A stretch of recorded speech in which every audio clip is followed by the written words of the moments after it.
দুর্নীতির চেপে ধরতে হবে, টুটি চেপে ধরতে হবে।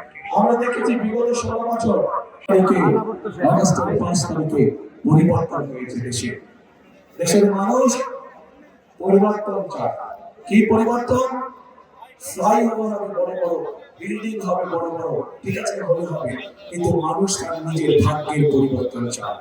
মানুষ চায় কর্মসংস্থান, মানুষ চায় নিরাপদে রাস্তা দিয়ে হাঁটবে, মানুষ চায় নিরাপদে রাতে বাসায় ঘুমাবে, মানুষ চায় নিরাপদে যে যার চাকরি বাকরি ব্যবসা বাণিজ্য সব কাজ কারবার করে, তাই তো? কাজে সেই নিরাপদ ব্যবস্থা যদি তৈরি করতে হয় তাহলে আপনাদেরকে সমর্থন লাগবে।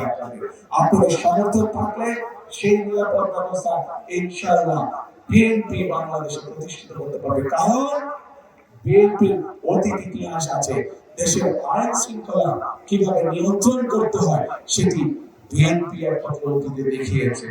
বিএনপি দেখিয়েছে বলে, বিএনপির অভিজ্ঞতা আছে বলে বিএনপির পক্ষে সম্ভব একমাত্র দেশের আইন শৃঙ্খলাকে সঠিকভাবে শক্তভাবে নিয়ন্ত্রণ করা এবং শক্তভাবে মানুষের নিরাপত্তা প্রদান করা।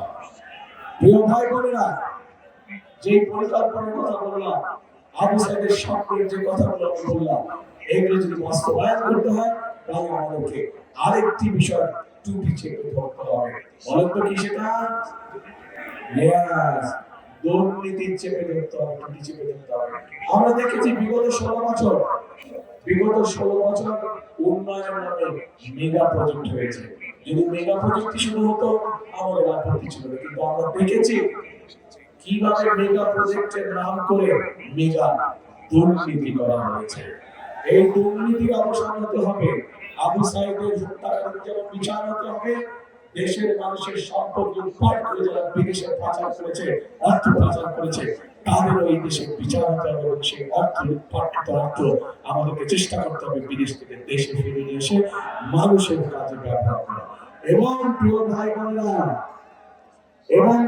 বোনেরা, এই কাজটি যদি কেউ করতে পারে সেটাও একমাত্র বিএনপির পক্ষেই করা সম্ভব।